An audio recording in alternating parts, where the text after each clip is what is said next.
Բարի երեկո, սիրելի հայրենակիցներ, Կենտրոն հեռուստաընկերության եթերում իմ հեղինակային հաղորդումն է եւ ես Միքայել Մելքոմյանն եմ եւ այսօր սիրով ես մեր տաղավար եմ հրավիրել արտակարգ եւ լիազոր դեսպան Ձյունիկ Աղաջանյանին։ Շնորհակալություն Տիկին Աղաջանյան իմ հրավերը ընդունելու համար։ Ես եմ շնորհակալ հրավերի համար։ Եվ այսպես Տիկին Աղաջանյան վերջին օրերի ընթացքում բավականին հետաքրքիր իրադարձություններ են տեղի ունենում մեր երկրում։ Նախ եւ առաջ Ամերիկայի Միացյալ Նահանգների փոխնախագահ J.D. Vance-ը այցելեց մեր հանրապետություն, ապա Ադրբեջան այստեղից։ Բնականաբար այցի հիմնական երևացող ուղերձները կամ մեսիջները արդեն բոլորիս հայտնի է, որտեղ անդադ տարբեր հարթակներում տարբեր գործիչներ, վերլուծաբաններ խոսում են այդ մասին, բայց ես կուզենայի, որպեսզի մենք անդրադառնայինք հատկապես միջուկային էներգետիկայի ոլորտում այսպես ասած ստորագրված հայտարարությանը, դա համաձայնագիր չի, հայտարարություն է խաղաղ այդ միջուկային էներգետիկայի մասով, իհարկե մենք կանդրադառնանք նաև այսպես Տրամպի ուղի այդ ծրագրի ելևէջներին, ջրային ռեսուրսներին եւ ընդհանրապես դրա ինչպես քաղաքական հետագա հետևանքներին կամ արդյունքներին սպասելի, ինչպես նաև տնտեսական, որտեղ ինչպես մենք տեսնում ենք Հայաստանի ներկա իշխանության օրակարգում բավականին մեծ տեղ է զբաղեցնում տնտեսական բաղադրիչը, ներդրումային բաղադրիչը, համենայնդեպս այդպես է բարձր մակարդակով ներկայացվել եւ այսպես անդրադառնանք այդ մեր ատոմակայանի հետ կապված խնդիրներին, որտեղ տարբեր գործիչներ կան, ասում են մեկը ասում է դրա նպատակը մեր ատոմակայանը փակելն է, մյուսը այլ ձևով ամեկնաբանում, խնդրեմ։ Ճիշտ եք նշում, որ առերևույթային դա այս ամբողջ գործընթացները ներկայացվում են տնտեսական համագործակցության եւ զարգացման տրամաբանության ներքո եւ նաեւ այսպես ասած խաղաղության օրակարգի սպասարկման թեզի հիմնավորմամբ, սակայն փորձված վերլուծաբանները, քաղաքագետները եւ նաեւ նույն ամերիկյան քաղաքականությանը լավացանոթ եւ նրանց ձեռագրին լավացանոթ մարդիկ, ինչպես նաեւ առնվազն վերջին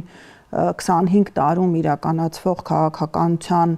տրամաբանությունը հուշում են, որ դա ընդհանրապես ձևական, այսպես ասած, փաթեթավորում է, որի ներքո սպասարկվում է ոչ միայն քաղաքական, այլև ռազմաքաղաքական շահեր։ Եվ փորձենք հասկանալ գոնե մեր պարագայում այս խնդիրները ինչ դրսևորում են ստանում։ Դուք նշեցիք միջուկային էներգիայի, այսպես ասած, խաղաղ օգտագործման հետ կապված դրույթները, որը առերևույթ խնդիրներ չեն առաջացնում եւ իրենց կողմից նշված 1-2-3 այդ համաձայնագրերի փաթեթը ինքնին որպես ձևակերպում խնդիր չէ, որտեղ այնտեղ հստակ նշվում է, որ պետք է անպայման խաղաղ օգտագործում լինի, ապահովելով ուրեմն միջուկային էներգիայի օգտագործման անվտանգությունը եւ այդ համաձայնագրի անդամ պետություններն անգամ մեզ համար դաշնակից Ռուսաստանը եւ դա միանշանակորեն պետք է ատոմային միջազգային գործակալության վերահսկողության ներքո իրականացնի, բայց իրականությունը բոլորովին այլ է։ Մեզ մատուցվում է փաստացիորեն մի օրակարգ, որը սպասարկում է առաջինը ամերիկյան ներկայության մուտքը Հայաստան եւ երկրորդը փաստացիորեն սպասարկում է թուրք եւ ադրբեջանական վաղեմի երազանքը Հայաստանին զրկելու միջուկային էներգիայի տիրապետող պետություն եւ այդ գիտելիքի տիրապետող պետություն լինելու հանգամանքից, այսինքն Հայաստանը ամբողջովին կախվածության մեջ դնելու այդ թուրք-ադրբեջանական տանդեմից, այդ թվում էներգետիկ կախվածության ամեն ոլորտներում էներգետիկը լրացուցիչ։ Ես որպեսզի մեր հանրությունը լսանը լավ հիշի եւ պատկերացնի մենք ինչի հետ գործ ունենք, վերադառնանք 90-ականների սկիզբ, երբ որ ատոմակայանը փակված էր եւ մենք ամեն շաբաթյա ռեժիմով տեսնում ենք գազամուղի պայթեցումները եւ այդ ամբողջ ահաբեկչական գործողությունների սցենարը ավարտվեց, երբ որ մենք ատոմակայանը վերագործարկեցինք 95 թվականին։ Այո, եւ այստեղ հասկանալի էր, որ ատոմակայանի վերագործարկման արդեն անիմաստ էր դառնում այդ գազամուղի պայթեցումը, որովհետև առնվազն էլեկտրաէներգիայի 40%-ը ապահովում էր, այսինքն քո էներգետիկ անվտանգությունը ապահոված էր։ Գումարած ատոմակայանի գործունեությունը նաև բերում է տարածաշրջանային անվտանգության ապահովումը, որտեղ ռազմական գործողությունների իրականացման պարագայում իրենք շատ զգուշավոր են հարվածելու ոչ միայն մեզ վնասելու, այլև նաև այդ քամիների սահմանակից երկրների։ Այսինքն մեզ հարվածի դեպքում բոլոր այդ սահմանակից երկրները իրենք աղետի գոտի են դառնալու։ Այսինքն սա ինքնին կանխարգելիչ հանգամանք է։ Ինչ է իրականում կատարվում։ Սա քայլ էր նպատակաուղղված Հայաստանին կտրելու ռուսական շուկայից եւս մեկ ոլորտում, որը մեզ համար կրիտիկական է,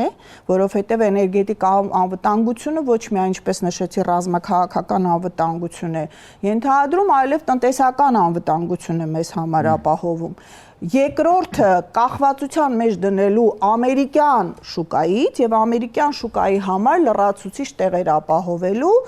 իսկ նրա փաստացի վերահսկողական որոշակի ֆունկցիաներ տեղափոխելու թուրք-ադրբեջանական դաշտ նրանց ֆինանսավորման ընկերությունների մասնակցության միջոցով փաստացիորեն մեր ամբողջ երկիրը եւ պետությունը այսպես ճանկերի մեջ դնելու քաղաքականությունը իրականացվում։ Տիկին Աղաջանյան, ներողություն, ես մեր հեռուստադիտողներին ուզում եմ ասել, որ ընդհանրապես մենք պետք է տարբերակենք էներգետիկ անվտանգության ոլորտում։ Տեսեք, միջև հիմա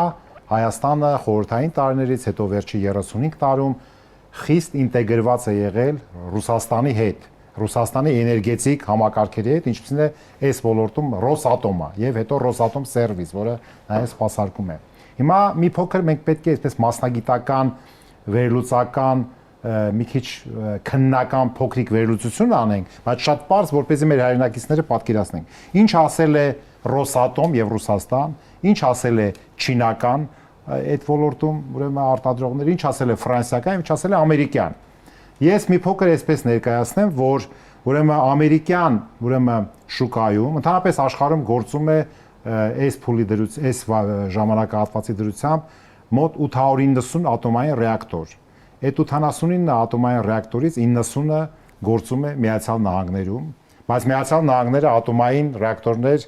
ուրեմն նախագծում եւ մենեջմենտն է իրականացնում աշխարհի տարբեր երկրներում, այդ թվում Ռոսատոմը, ինչի եմ սա ասում, քիչ հետո պետք է հասկանանք, իսկ ում հետ ենք հետո գործ ունենալու, ամերիկյան որ օպերատորների հետ ենք, դեվելոպերների հետ ենք մենք գործ ունենալու, սա էլ պետք է հստակ լինի, որ դա համեմատենք Ռոսատոմի հետ, տեսնենք որը ինչ առավելություն ունի, ինչ երաշխիքներ կա միջազգային շուկայում։ Ձեր բարձրացած հարցը երկու շերտ ունի։ Մեկը խիստ մասնագիտական, տեխնիկական, եւ այստեղ բնականաբար մանավանդ իրենք խոսում են այսպես կոչված մոդուլային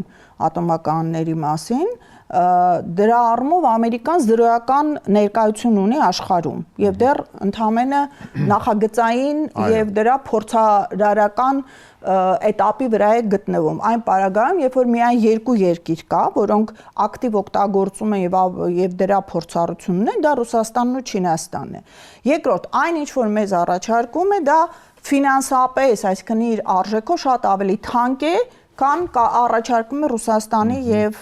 Չինաստանի կողմից, ընդ որում թե մոդուլայինի տեսակետից, թե բուն ատոմակայանի կառուցման տեսակետից։ Այսինքն այստեղ համադրելի չեն անգամ կշիռները։ Եվ ավելին ասեմ, երբ որ մեզ փորձում են համոզել ռուսական շուկայից կտրվել, նույն Միացյալ Նահանգները հագեցած ուրանը, ստանում է Ռուսաստանից։ Այսինքն դա միակ ոլորտն է, որը սանկցիաների տակ ոչ մի կերպ չի դրվում, որովհետև իրենք կախվածության մեջ են ռուսական հարստացած ուրանից, եւ այս պարագայում իրենք փաստացիորեն օգտագործելով ռուսական ուրանի հնարավորություններ, մեզ զրկում են այդ հնարավորություններից։ Եվ այստեղ հարց է առաջանում, նպատակը ո՞րն է։ Եվ տարբեր թե եվրոպական վերլուծաբաններ, թե արտահոսած տեղեկություններ նմանատիպ սցենար են մեջտեղ բերել, որը տարբեր իրենց խոսույթները համադրելով գալիս մեկ աղբյուր է հանգում։ Խնդիր է դրված մեր ատոմականը փակել։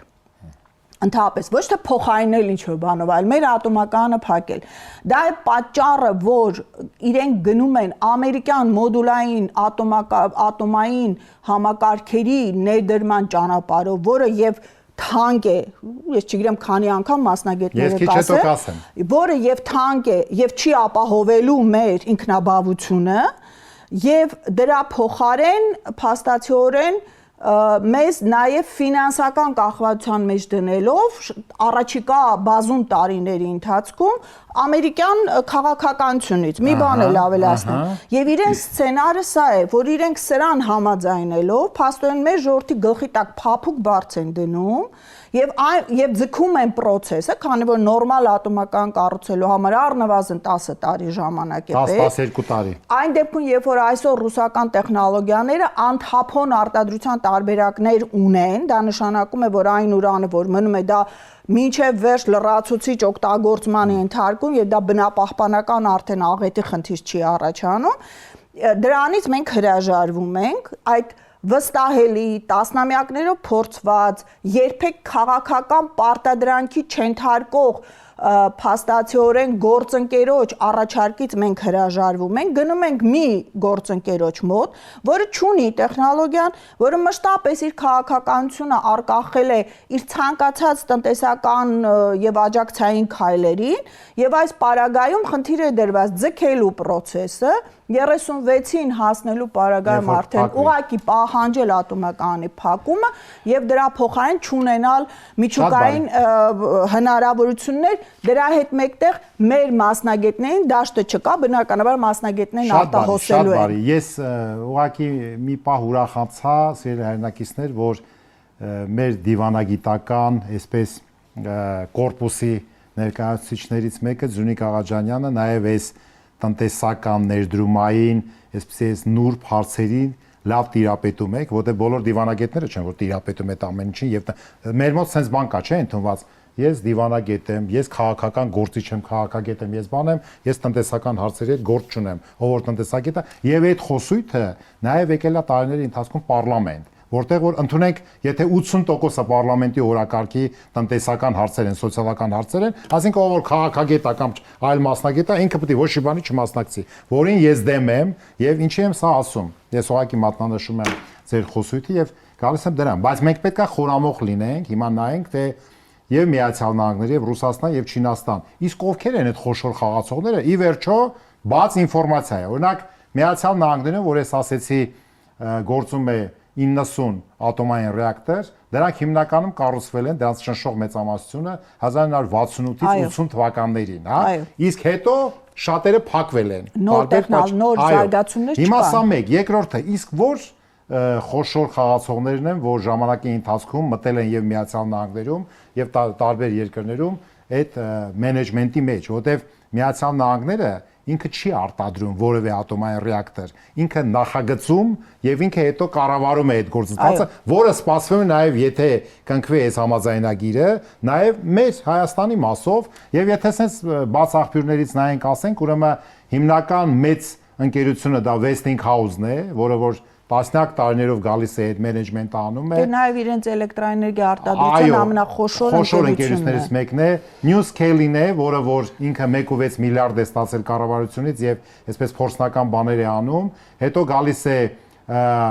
Holtec-ը, որը այսպես թափոնների եւ վառելիքի վերամշակման գործով է զբաղվում եւ եւս ուրեմն մեկ ընկերություն կարևորագույն դա General Electric Hitachi-ն է, հա։ General Electric Hitachi-ն է։ Հիմա այս ընկերությունների շարքում, ուրեմն եթե sense մենք այդ դինամիկայի մեջ ուսումնասիրությունները նայենք, կարևորագույն փորձառություն, փորձնական process-ներ անցած ուրեմն ընկերությունը դա Westinghouse-ն է, որը IP1000 ռեակտորներն է այսպես կոչված արտադրում, ինչի եմ սա ասում, որովհետև Միացյալ Նահանգներում 3000 լիցենզիա պետք է ստանաս, որ քեզ թույլ տան մտնես այդ process-ի մեջ եւ 2.5 տարի է տալի, որ մենք խոսում ենք 10 տարվա, 12 տարվա մասին, 2.5 տարի տևում էր մի հատ այդ լիցենզիաների 3000 լիցենզիա, ընդ որում երբ որ նոր նախագահ ընտրվեց Տրամպը, անմիջապես մի 3 ամիս հետո պահանջեց, որպեսզի դա կրճատեն եւ 18 ամիս է լիցենզիաները սահմանափակված, որ իրենց ռեգուլատորը պետական այդ ոլորտի պետք է տա եւ դուք որպես դիվանագետ ես պետք է նաեւ ասեմ հետեւյալի մասին, որ հայ-ամերիկյան էներգետիկ համագործակցության սաղմնավորումը նոր չի, արդեն դա 95-ի, այո, ատոմականի, բայց վերջի 4-5 տարվա ընթացքում, եթե չեմ սխալվում, Միացյալ Նահանգներում պետդեպն է զբաղվում, պետդեպի խորհրդական, Բլինկենի խորհրդական Ստիվեն ուրեմն Ֆրիդմաններ զբաղվում, որը որոշակի կոնտակտներ էր ունեցել մեր էներգետիկ ոլորտի, ուրեմն դա շատ ավելի վաղ ծրագիր է։ Այո, վաղ ծրագիր էր եւ հետո կանգնել էր դա։ Հիմա սա վերականգնվում է եւ այս համադրության մեջ ես ուզում եմ խոսեմ Չինաստանի մասին, որը որ նաեւ մոդուլային ռեակտորներ փորձարկել է բավականին մեծ տարածքների վրա, սակայն չինական լիցենզավորման, այսպես չեմ ուզում ինչ որ գնահատական տամ, միջազգային շուկաներում դեռևս վերջնական այսպես բանի չի եկել համապատասխան հանգրվանի եւ իհարկե դա Ռոսատոմն է, Ռոսատոմը, որը կառուցում է ամեն տեղ եւ Ռոսատոմի եւ ամերիկյան ընկերությունների տարբերությունը հիմնական մեր հայրենակիցներին ասենք, սա խիստ կարեւոր է։ Նաեւ որ Ռոսատոմը եւ նախագծում է եւ արտադրում է եւ սպասարկում է եւ ռեակտորի տարբեր մասեր է, այսինքն ինքը ամբողջական փակ ցիկլ է, շղթայա, ի տարբերություն ամերիկյան, ուրեմն կամպանիաների, ընկերությունների, որոնք որ նախագիծ եւ մենեջմենտ, իսկ պատվերները օրինակ General Electric Hitachi-ն դա Կորեան պետք է արտադրի այդ ռեակտորները եւ մասեր եւ շատ երկար է տևում այդ process-ը։ Հիմա ենթադրենք, եթե հիմա այդ որոշումը կայացվի, որ պետք է ընդունենք մեր մոտ այդ մոդուլայինը կամ մոդուլյարը կառուցվի 10-12 տարի, այսինքն եւ չգիտենք ընթացքում ինչա լինելու։ Ընդ որում դա այն պարագայում, եթե փորձարկված եւ հաստատված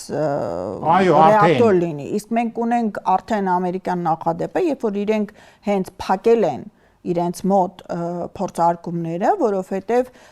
խնդիրներ են առաջացել եւ ծախսերի առումով եւ նաեւ անվտանգության առումով, այստեղ կարևորը անվտանգությունն է։ Մեզ համար կարևորը անվտանգությունն է, որովհետև նույն մեր հարևանների, այսպես ասած, քարոզչական թեզերի հիմնական խնդիրն է, որ իրենք իբրև թե մտահոգ են միջուկային, այսպես ասած,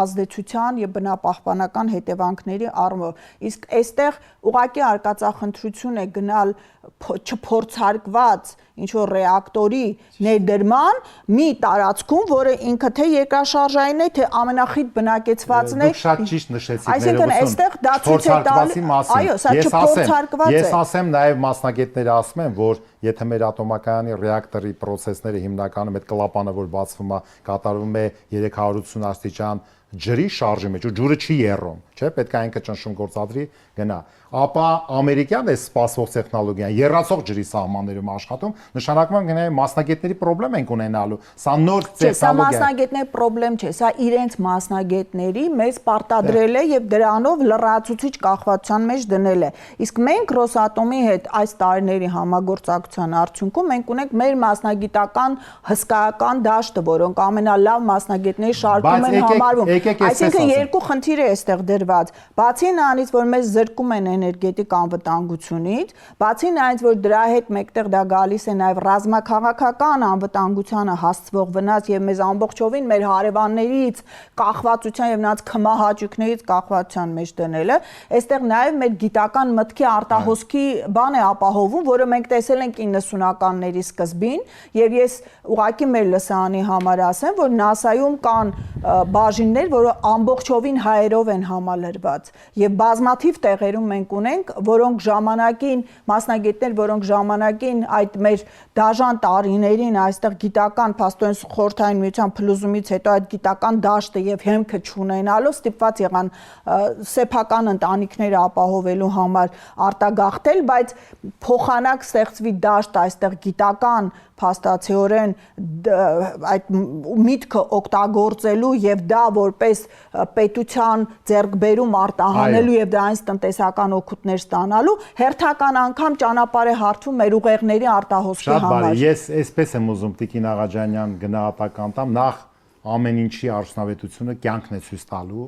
Ես կարծում եմ, որ այս գործարքը ճիշտ է ինքը, այսպես ասենք, ներդրումային տնտեսական էֆեկտի, բայց շատ մեծ քաղաքական կոմպոնենտ ունի։ Գիտեմ, դրա մասին խոսեցինք շատ, ասենք ոչ թե ներդրումը, ներդրում չի, դա մեր գումարներով, մեր գումարներով մենք պետք է աշխատատեղեր կախվածության մեջ գտնվել, այսինքն նեոգաղութացման նոր մեթոդ, որը ամերիկյան տնտեսության մեջ մենք ենք կապալառուները կարան տարբեր մասնավոր ընկերություններ հանդես գան եւ որոնց դիմաց մենք պետք է վճարենք, որ այդ պրոյեկտը չէ, պրոյեկտը ասեմ վճարենք ֆինանսապես, այլ վճարենք քաղաքականապես։ Այսինքն քաղաքական կոմպոնենտը բարձր է, սրա մասին չեմ ուզում մենք խոսենք, որտեղ արդեն բազմաթիվ այդ թարգմանության այս կամ այն կերպ լինելը, բարձա որ այդ ռեակտորը կամ ապագա ինչ որ պետք է այսպես տեխնոլոգիան պետք է գա, ուրեմն դա ով պետք է ֆինանսավորի, այդ հարցը արդեն մեր պետության կամ մեր գրպաններից պետք է լինի։ Սա մեկ։ Երկրորդը ես մի քանի անգամ սրա մասին ասել եմ, բայց քանի որ առիթ եկավ, ուզում ձեզ մի բան հիշեցնեմ, լինելով Եվրոպայի խորհրդի խորհրդարանական վեհաժողովի սոցիալ-տնտեսական հանձնաժողովի անդամ, պատգամավոր եղած ժամանակ, ուրեմն մի անգամ մեր հանձնաժողովի նիստը Վիեննայում էր, սրա մասին ասել եմ, բայց քանի որ դիպվածը հանդիպես նորից ասեմ, եւ մեզ Վիեննայում առաջարկեցին այս օրակարգից դուրս կամ գնալ դեպի օպերա Վիեննայի դեպարզա։ Ես քանի որ եղել եմ եւ ասեցին տանում ենք ձեզ ատոմակայան, որը Վիեննայից 60 կիլոմետրի վրա, Հենդերդորֆի ատոմակայանը, շատերը ասեցին գնում ենք ատոմակայան, որտեվ մի մասը հետաքրքիր է։ Հա, հիմա տեսեք ինչ էր եղել այդտեղ։ Ուրեմն գնացինք եւ իզարմանս մեզ տեսանք, որ դա ատոմակայան թանգարան է, բայց ոչ թե ձևական ինքը ինչ որ կամուֆլյաժա կամ ինչ որ մի բան արհեստական, այլ իսկական կառուցված ատոմակայան 1989 թվականին 3.5 միլիարդ դոլար այն ժամանակվա գներով պատկերացնում եք այսօրվա 10 միլիարդից ավել լրիվ նոր ատոմակայան է, որը վերեացվել այսպես էքսպոյի տիպի, որ մարդիկ գնում են, նայում են ամեն ինչ կա եւ ասեցինք էս ինչ է կատարվում, ասեցին հետարքիր բան։ Երբ որ այս ատոմակայանը կառուցվել էր, բավականին հանրային հասարակական սեկտորը բավականին բողոքներ ներկայացրեց, որ Վիեննայից 60 կիլոմետր է, սա վտանգավորության բավականին մեծ աշճանն է եւ որոշում կայացվեց, որ պետքա հանրաքվե Ավստրիայում հանրաքվե լինի, հանրաքվեի արդյունքում ուրեմն 50.4% դեմ ձայներ եւ 49.6% կողմ ձայներ։ Այդ տարբերությունը ընդամենը կարծեմ 32 թե 3000 ձայներ։ Եվ այդ բարագայում ատոմակայանը փակվեց եւ դա համարվում է իրանց ամբողջ հասարակության մեջ ավստրիական դեմոկրատիայի ժողովրդավարության հաղթանակ։ Ոչինչ, շուտով կբացեն։ Դες հետաքրքիր։ Բացի դա 89 թվական նշեցիք, դա նաև խորհրդային միության այդ վերափոխումների շրջանն էր եւ նաև եվրոպական տարածքում դեպի կանաչների շարժման այդ սկիզբներ եւ չեմ զարմանում, որ նման ինչ որ խնդիրների պատճառով մանավանդ որ իրենք շատ ավելի ապահով գազի հոսք ունեին Ռուսաստանից եւ դրա մասին մտածելու կարիքը չունեն։ Մենք տեսանք դրա հետևանքները նաեւ Գերմանիայում իրենց ատոմականները փակելը, որը հիմա իրենք գլխներին են տալիս, որ այդ խնդրին այդպիսի լուծում են տվել, իբրև թե կանաչ էներգետիկայի ձևավորման առումով եւ դրա փոխարեն հիմա նորից վերագործարկել են ածխային ուրեմն ջերմականները, որը շատ ավելի վնասակար է բնությանը, քան կարող էր որևէ ատոմական լինել։ Ես հիշում եմ տարիներ առաջ, երբ որ այդ թափը կար այլընտրանքային էներգիայի զարգացման եւ Հայաստանը շատ բարենպաստ դիրքերում էր գտնվում, հատկապես երբ որ գիտեք այդ բնապահպանական քվոտաների շուկա գոյությունի, որտեղ դու քո չօգտագործած քվոտաները կարող ես փոխանակել այլ ներդրումային հնարավորություններ եւ Հայաստանը բավականին մեծ քվոտաներ ունի այդ առումով, որ կարող է տալ, որտեղ ի պահանջված նիշից Կիոտոյի համաձայնագիր, հետո Փարիզյան կոնվենցիան, եւ այդ ժամանակ արդեն նշվում էր, որ մեր էներգետիկ ուրեմն պահանջների 40%-ից ավելին ապահովում է այլընտրանքային էներգիայով, մոտ 25%-ը 40%-ը ինքը 30-ից 40% ատոմայիններ եւ մոտավորապես 15-ից 20%-ը մենք ունեինք հիդրոէլեկտրականները, որոնք եւս համարվում են մաքուր էներգիայի աղբյուրներ։ Այս առումով Հայաստանը ինքը բարենպաստ դիրքերում է գտնել։ Ցավոք սրտի, եւ սա նշում եմ, մենք շատ ավելի վատ վիճակում ենք այսօր, հաշվի առնելով, որ մեր այսպես ասած խաղաղության գործընկեր հարևանը, որը ցեղասպանության ենթարկեց Արցախի հայությանը եւ հայրենազրկեց, այսօր նստած է մեր ջրային աղբյուրների գլխին եւ սա պատահական քաղաքականություն չէ, բոլորը շատ լավ հասկանում են, որ ջուրը արդեն իսկ դարձել է ապագայի նավթը, այսինքն տնտեսական բարեկեցության եւ ընդհանրապես բնակչության գոյության համար կենսական միջոցն է, որը շատ սուղ է աշխարհում եւ Ադրբեջանը ինքը խնդիրներ ունենալով նա փորձում է հնարավորինս իրեն զարգացման այլընտրանքային ճանապարհների վրա դնել հատկապես հումքային ռեսուրսային բազայի առումով եւ դա էր նաեւ պատճառներից մեկը Արցախը գրավելու առումով եւ դա է պատճառներից մեկը որ նա փորձում է ջրային ռեսուրսները ամբողջովին իր տիրապետության տակ վերցնել, նաեւ արդեն ունենք տեղեկատվություն, որ մեր այդ հոսքերը իրենք փոխում են հունը, փորձում են փոխել եւ այստեղ մեծ խնդիրներ ենք ունենալու մենք բնապահպանական առումով եւ նաեւ մեր ջրային ռեսուրսների բավարարման առումով։ Սա քաղաքականություն է եւ այն պարտվողական եւ հանձնվողական քաղաքականություն, որ մեր իշխանությունները այսօր իրականացնում են, դա մեզ բերելու է դրա մասին հիմա շատ չենք խոսում, որովհետև մենք շատ ավելի գոյաբանական կենսական հարցեր ունենք ամենօրյա ռեժիմով մեր աչքի առաջ կատարվող, բայց մեր ժողովուրդը մի պահ կարթնանա եւ կտեսնի, որ իր ջրային ռեսուրսները ամբողջովին իր թշնամիների վերահսկողության տակ են եւ այստեղ մենք հետ բերելու եւ սեփական ինքնիշխանությունը վերահաստատելու խնդիր ենք ունենալու։ Մեծ խնդիր ենք ունենալու, Տիկին Աղաջանյան, շատ կարևոր է էլի հարց եք բարձրացում ջրային ռեսուրսների մասով, բայց միջև դրան հիմա ես անդրադառնամ ամփոփենք ատոմակայանի մասը, մի փոքր այսպես ռեզյումե անենք։ Տեսեք, այնուամենայնիվ կարևորագույն խնդիրը մնում է հետեւյալը. առաջին, մոդուլային կամ մոդուլյար թե չէ, թե սովորական, եւ երկրորդ շատ կարևոր է լինելու ինչ հզորության ատոմակայան։ Տեսեք, այդ մասին չենք խոսում։ Իսկ ինչ հզորության։ Այսօրվա մեր ատոմակայանը, որ տալիս է 40%-ը մեր էլեկտրաէներգետիկայի, ինքը 410 մեգավատ է։ Տենց էլ եղել է 410 մեգավատ։ Որպեսզի հասկանանք, թե դա հիդրոէներգետիկայում ինչ ծավալ է, օրինակ այդ Տաթև գեսի այդ ամբողջ կասկածը էլի հզորության առումով այդքան ունի, բայց ինքը ռեալ քիչ է արտադրում, որովհետև ինքը ջրային հոսքից է կախված։ Հիմա բայց ատոմակայանը ինքը կայուն այդ հզորություն ունի։ Մոդուլային ընդհանրապես ուրեմն ատոմակայանները ուրեմն ունենում են ավելի փոքր հզորություններ։ Օրինակ եթե ամերիկյան այդ Westinghouse-ը ասենք, ինքը 300 մեգավատ է մաքսիմում, այսինքն 2 ռեակտոր պետք է դրվի։ Սա պետք է հասկանանք ինչ է։ Եվ երրորդ կոմպոնենտը, որ չեմ ուզում շատ քննարկենք, դա 1 կիլովատի այդ նոր ռեակտորի կառուցման ժամանակ ինչ է նստում ինքնարժեքը 1 կիլովատի։ Կա 8000, կա 9000, կա 18000, սա մեծ գումար է եւ դա նշանակում է, որ ապագա նրա թողարկած ուրեմն էլեկտրաէներգիայի սակագինը պետք է հաշվարկենք, թե ինչա լինելու։ Ես ինչ որ տեսեք, սակագինը, այսինքն եթե թանկ է նստում, ապագա սակագինն էլ, ապագա ինքնարժեքը շատ թանկ է։ Իհարկե, ես դեռ չեմ խոսում սակագնայի մասին, բայց ես այստեղ խնդիր ունեմ մեր գնահատականների աղբյուրի առումով, մենք ելնում ենք այսօրվա իրավիճակից, որ մեզ այսքան արտադրում է եւ մեր պահանջների այսքանը բավարարում է։ Աշխարհը գնում է դեպի ավելի իրոք մաքուր էներգետիկ եւ ապահով էներգետիկ աղբյուրներ, որոնք նվազագույնը տարբեր երկրներից փոխանցման ճանապարհների հետ կապված խնդիրներ չունենա եւ այս առումով շեշտադրումը լինելու է ավելի արդյունավետ եւ այդ թվում ատոմային էներգիայի զարգացման վրա մեզ համար մենք հեկերը ունենք բայց նաեւ մենք խնդիր ունենք բնապահպանական առումով եւ դա է պատճառը որ այդ հեկերը իրենց ամբողջ հզորությամբ չեն օգտագործվում որովհետեւ դա նաեւ մեր ջրային ռեսուրսների մաքրության եւ նաեւ ֆաունայի խնդիր ունենք այնտեղ, որը ոչնչացման առաջ կկանգնի, եթե ամբողջովին օգտագործվեն։ Մենք պետք է նայենք հեռահար։ Այսօր մեզ մոտ փորձում են խոշոր տվյալների կենտրոն ստեղծել։ Դա ինքը էներգիա ուտող համակարգ է, այսինքն այն ինչը որ մենք այսօր օգտագործում ենք, դա մեր պահանջների, ապագա պահանջների, ես չգիտեմ, կեսն էլ չէ։ Այսինքն ատոմական կառույցներից մենք պետք է հաշվի առնենք այդ հեռուստադիտողը պետք է իմանա, որ մենք տարիներ շարունակ արտադրում ենք մոտ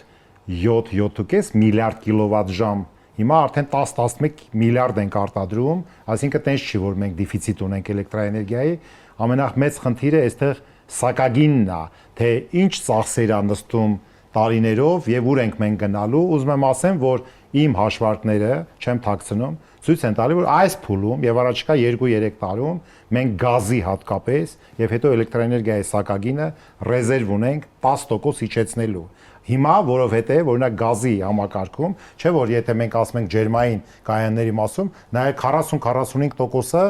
ջեկերի միջոցով արտադրում էլեկտրաէներգիան եւ այդտեղ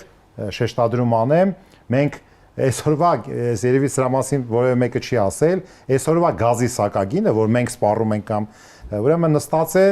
$1 480 դրամով։ Այսօր ինչքան է դոլարը, 370 սամ եւ իջնելու է։ Սա նշանակում է դա բերել է մեզ 40 միլիարդ դրամից եւ դա ավելանալու է այդքան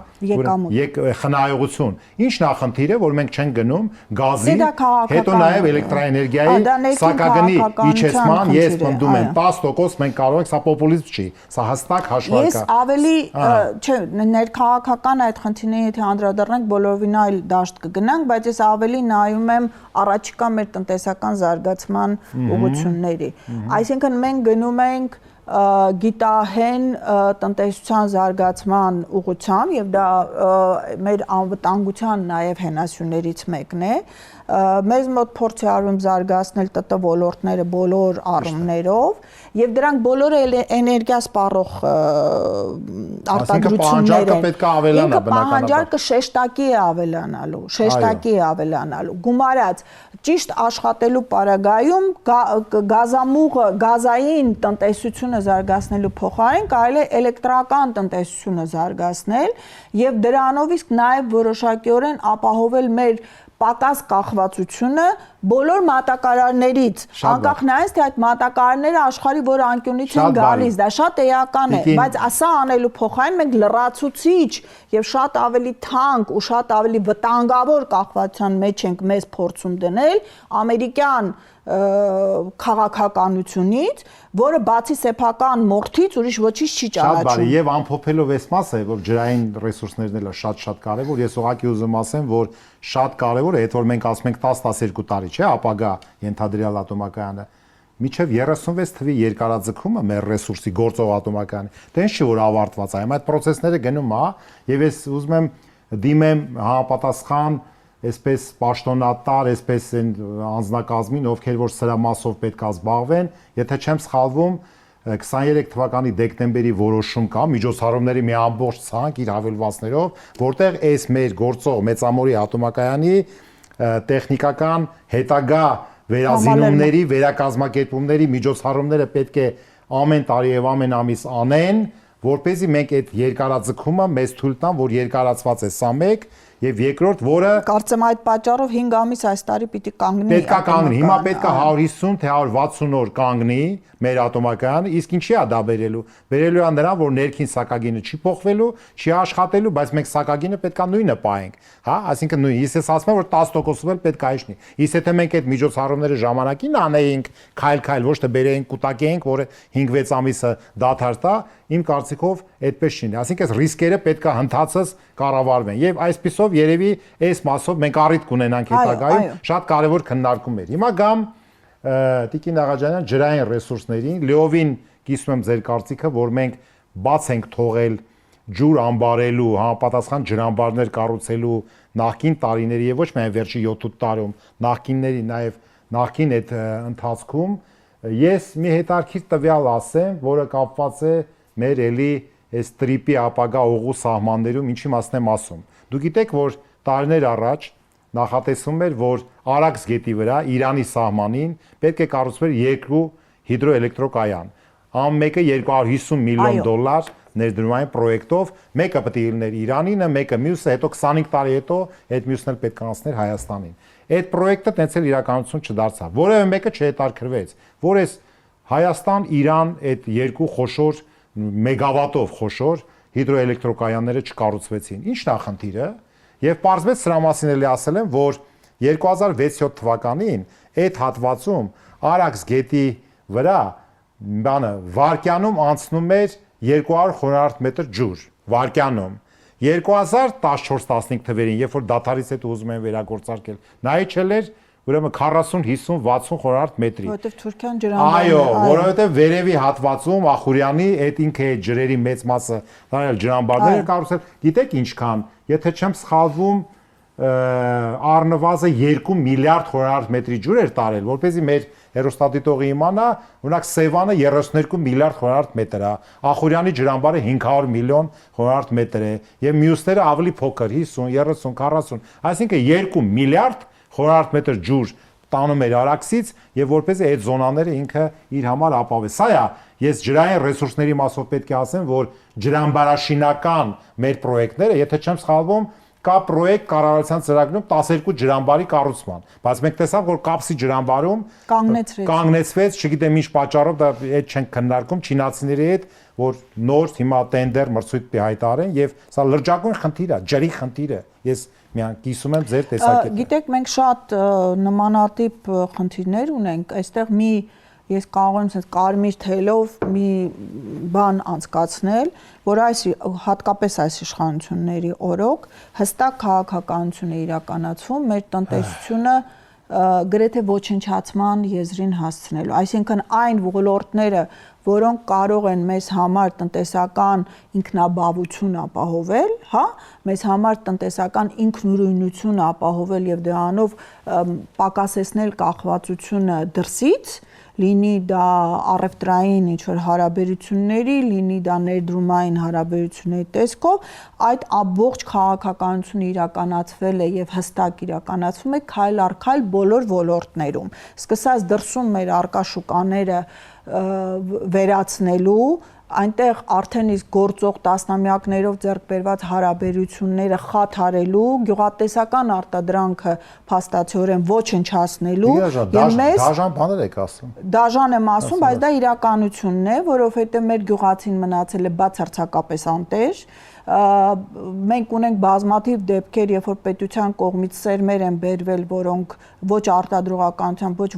որակով չեն համապատասխանել, դրա փոխարեն գյուղացին վարկային պարտավորությունների մեջ են մտել եւ այդ վարկային պարտավորությունների արդյունքում դադարել են մշակել, դրա փոխարեն զարգացել են առնեմ ծախեմ սկզբունքով Թուրքիայից կամ ուրիշ տեղերից ապրանք բերողները, որը պետությանը դնում է ահավոր կախվածության մեջ դրսի ցանկություններից։ Շատ բարի։ Հիմա այս մեր քանի որ շատ ցենց դիվերսիֆիկացնենք մեր թեմատիկան, վերջապես մի ուղղակի նշում եմ, որ նաև այս ոլորտում, նույն ջրամբարների ոլորտում նույն քաղաքականությունն է։ Այո, նույն քաղաքականությունն է եւ սա գայս է թուրքական ճնշումից, որպեսզի մենք չկարողանանք մեր համար ապահովել այդ ինքնաբավությունը։ Տիկին Աղաջանյան, քանի որ մի կարևոր թեմա էլ կա եւ JD Vance-ի, ուրեմն այցի շրջանակներում դա էլ անկյունակարային նշանակություններ, դա Տրամպի ուղու հետ կապված մենք չեն կարող շրջանցել։ Վերջապես ինչի մասին է խոսքը, ինչ է ներկայացվում, որ ուրեմն դա այդ 42.5 կիլոմետրանոց մեր Մեղրի Իրան սահմանով գնացող երկաթուղին է, որը Զանգելանից Ադրբեջանից մի վարքյան, առաջինը երկաթուղին, որ գալիս է մտնում է եւ գնում է դեպի Նախիջևան, Օրդուբադ, հետո դրա մասին քննարկենք ուր պետք է գնա մեր կարծիքով, դա ոնց որ նման իբր մեկ գոտի, մեկ ճանապարհ այդ չինական բանի, որտեղ պետք է լինի նավթամուղեր, գազամուղեր, մալուխներ, ճանապարհներ, այսինքն ենթակառուցվածքներ, այսինքն ենթադրում ենք, որ դա ենթակառուցվածքային ներդրումային ծրագիր է։ Հիմա քանի որ վերջերս ամենաբարձր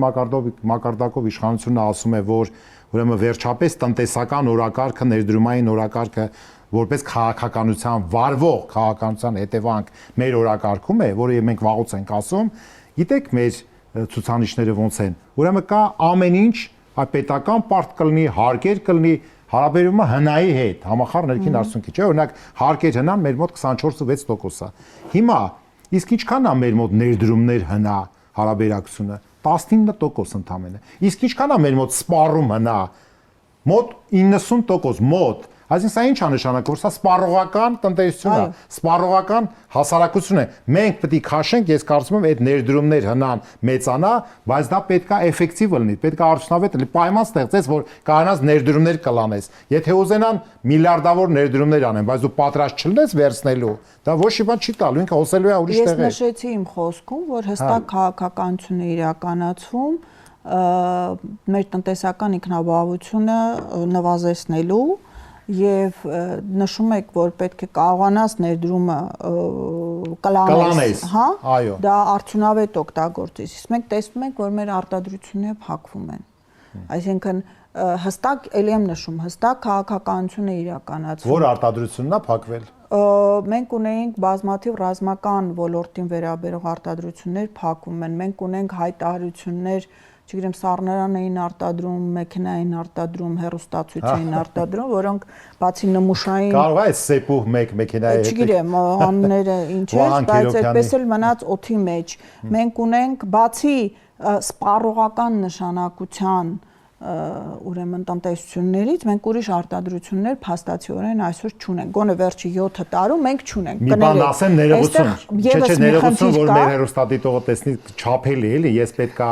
այսպես մի քիչ չեմ ասում, ես որևէ մեկի փաստաբանն եմ, sense կամնես, մասնագիտական։ Վերջի 3 տարում բաց աղբյուր է, դուք ռազմական արտադրությունների մասին ասեցիք, որը ես համարում եմ, որ շատ հեռու է բավարար լինելուց,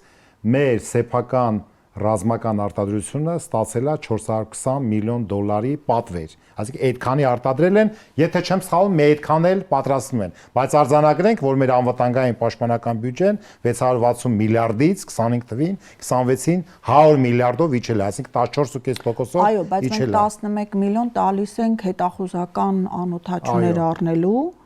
որը հարց է ինչ նպատակով են անում։ Եվ այդ անօթաչու սարքերը, ես որքան հասկացա, հաշվի առնելու նրանց օդում մնալու ժամանակը եւ հեռավորությունը շատ խոցելի են, փոխանակ առնենք հակաօդային պաշտպանության համապատասխան համակարգեր, որոնք ապացուցել են իրենց արդյունավետությունը, այդ թվում նաեւ այս անօթաչուներին հարվածելու տեսակետից։ Իջնենք դեպի տրիպ։ Հիմա տրիպի առումով, տրիպը ինքը աշխարհաքաղաքական ծրագիր է, դա տնտեսական ծրագիր չէ, դա աշխարհաքաղաքական ծրագիր է, որը նպատակ ունի Միջին Ասիան, Հարավային Կովկասը կտրել Ռուսաստանից եւ Իրանից եւ այդտեղ, այսպես ասած, միանշանակորեն արևմտյան հեգեմոնիան հաստատել, Թրամփի ադմինիստրացիայի պարագայում միանշանակ ամերիկյան հեգեմոնիան հաստատել։ Այսինքն սա ոչ թե տնտեսական ծրագիր է, այլ աշխարհաքաղաքական վերաձևումների ծրագիր է, որը ներկայացվում է տնտեսական քողի ներքո։ Այսպես ասած սոուսի ներքո։ Այո, տնտեսական սոուսի ներքո եւ դրա այսպես ասած մղիչ թելը նախկինում շատ ավելի բացահայտ, ներկայումս մի քիչ ավելի զուսպ իրականացվում էր պանթուրանական ծրագրի ձևով։ Պատահական չի, որ Թուրքիան եւ Ադրբեջանը խիստ հետաքրքրված են, որտեղ իրենք շատ լավ հասկանում են, որ նահանգներում ադմինիստրացիաները գալիս եւ գնում են, իսկ տարածաշրջանում, եթե իրենք կարճաժամկետ այդ շահերը հաշվի առնելով իրենց ներկայությունը եւ ներթափանցումը ապահովեն, ապա ապագայում ապահովում են իրենց միանշանակ վերահսկողությունը տարածաշրջանում եւ դրանով իսկ հաշվի առնելով իրենց շատ հմուտն են քաղաքականությունը եւ մանևրելու կարողությունները, իրենք կարող են ուղղակի խուսանավել այն հանձնառություններից, որի արդյունքում Ամերիկան այսօր իրենց ռազմավարական գործընկեր է հայտարարում։ Շատ բարի։ Հիմա Զանգելան, Մեղրի, Նախիջևանի սահման Օրդուբադ, իմ կարծիքն եմ ասում, դուք կարձագանքեք, ես կարծում եմ, որ որպեսզի սա լինի էֆեկտիվ եւ մեր պետական ազգային շահերը սպասարկի, մենք պետք է ընդհանրապես գնանք ամբողջական ապաշրջափակման։ Դա միանշանակ է։ Հիմա, այսինքն, այսպես, այս երկաթուղին ոնց որ խորհրդային միության ժամանակ պետք է գնա ուրեմն Նախիջևանով Սադարակ, Սադարակով Երաս Ախուրիկ, այսինքն Ախուրյանով Գյումրի Կարս այդ հատվածը եւ մտնի Կարս միանա։ Դա չի լինելու։ Հիմա մի վարքյան, ոնց ենք մենք պատկերացնում եւ ինչ կարող ենք ունենալ, ինչ ռիսկեր այստեղ կան։ Զուգահեռ, իհարկե դա մեր համար ցանկալի տարբերակ է եւ ցանկալի է որպես մեր համար ցանկալին Մեղրիով անցնելը չի։ Մեր ցանկալին Ղազախ-Իջևան։ Ղազախ-Իջևան դրան էլ կանդրադառնանք ժամանակի։ Եթե իրոք մենք խոսում ենք համագործակցության եւ տնտեսական բարգավաճման մասին։ Այսօր դուք գիտեք արդեն, որ շուրջ 2.4 միլիարդ եվրոյի հիմնարկեք եղավ ամիսներ առաջ պրոյեկտա իրենց ներկայացնում Կարս Իգդիր Դիլիջու, այսինքն Նախիջևան, այդ երկաթուղին, որը 224 կիլոմետր է եւ 2.4 միլիարդ եվրո, բացի դրանից ինքը երկու գիծա լինելու, ինքը ազդանշանային համակարգով լինելու, գերժամանակակից տեխնիկական հագեցումներով եւ Հայաստանի առաջարկը բնականաբար նա է, որ այդ Գյումրի Կարսը, Ախուրիկ Կարսը գործարկվի եւ այդ մեծ ներդրումը չանեն, տենց գնա դեպի Թուրքիա, երկաթուղին եւ իսկական, որին իհարկե արձագանք մենք չունենք, արձագանք չկա։ Հիմա դուք ոնց եք գնահատում սա, այսինքն այդ դեպքում միայն այդ Տրամպի ուղին, թե պետքա սպասենք լավ ժամանակներ, միջև տեսնենք կգա դեպի Երաս եւ կգնա դեպի Ախուրիկ կայարան։ Գիտեք, սպասելու անհրաժեշտություն չկա։ Այն ինչը որ այսօր նախատեսվում է, դա մեզ հետ կապ չունի։ Այսինքն մենք տարբեր աշխարհներում ենք ապրում։ մենք տարբեր աշխարհներում չենք ապրում, մեզ ընդհանրապես հաշվի չեն առնում իրենց ցանկությունները իրականացնելու համար։ Եվ այս ճանապարհը, որը իրենք նախատեսում են, դա նպատակ ունի ապահովելու Ադրբեջան-Թուրքիա անխափան կապը եւ դրա միջոցով նաեւ գոնե կարճաժամկետ առումով ռազմաքաղաքական տեխնիկայի մատակարարումը դեպի օկուպացված Արցախի տարածքներ, որտեղից նախատեսվում է ռազմական հարձակում Իրանի վրա համընդհանուր հակաիրանական ռազմական գործողությունների տրամաբանության շրջանակներում։ Այստեղ Հայաստանի շահի մասին խոսք չկա։ Այստեղ տնտեսական եկամուտի մասին խոսք չկա, որտեղ եթե տնտեսական արդյունավետության մասին խոսք լիներ, իրենք կօգտագործեին Վրաստանով անցնող երկաթուղին, որը եթե չեմ սխալվում, հազիվ իր կարողությունների 30%-ի չափով է աշխատում։ Իդեպ ասեմ, մենք երկաթուղու այսպես գործարկման արդյունավետությունը գնահատելիս մասնագիտական պետք է կամ ուղևորափոխադրումների ծավալ թվականակ։ Օրինակ այդ ուրեմն Կարս Դիլիջուն մոտավորապես 5.5 միլիոն ուղևոր տարեկան եւ 15 միլիոն տոննա։ Իսկ այս Տրամպի ուղին հաշվարկածա որ 5-6 միլիոն տոննա է առնելու առավելագույնը, որի եկամտաբերությունը պարզա որ անգամ ծախսը ինքը չի արդարացնում։ Շատ բարի, մեր հաղորդումը մոտենում է իր ավարտին։ Շնորհակալություն Տիկին Աղաջանյան, շատ կոնստրուկտիվ քննարկման, անկեղծ քննարկման համար։ Սերահայնակիցներ, տեսեք մենք մեր հաղորդման շրջանակներում շատ ոլորտների առնչվեցինք, ատոմակայան, էներգետիկ անվտանգություն մեր պետության, ջրային ռեսուրսներ, ուրեմն Տրամպի ուղի նախագիծ, տարբեր գնահատականներ հնչեցին, բնականաբար բաներ կա մենք համաձայնվեցինք, Տիկին Աղաջանյանի հետ բաներ կա որ չհամաձայնվեցինք եւ դա շատ նորմալ է, մնում է ուղղակի սիրելի հայրենակից մենք հետեւյալը հասկանանք, որ ես էլի ավանդաբար այս 1-2 հարցի շրջանակներում դա եմ ասում, որ մեր յուրաքանչյուր քաղաքացի ընտրող լիովին հասկանա, որ իր ապագան ինքն է կերտում եւ եթե ինքը մտածի, որ դե գնամ թե չգնամ, ինչա որոշված, ամեն ինչ նախորդ ներողություն որոշվածա, որ գնամ ինչա փոխվելու, այս մտայնությունն է, որ այդ մտայնությամբ մենք պետությունը կկորցնենք։ Այո, կորցնենք, դրա համար պետքա գնալ, եղբայր գնա, ում ուզում ես գնա ձայն տուր, բայց պետքա գնաս եւ մասնակցես, որպեսզի դու լինես, չգիտեմ, 0.00-ի որերորդական պատասխանատուն ապագա իշխանության համար։ Շնորհակալություն նորից, ծերելի հայրենակիցներ, կհանդիպենք հաջորդ շաբաթ։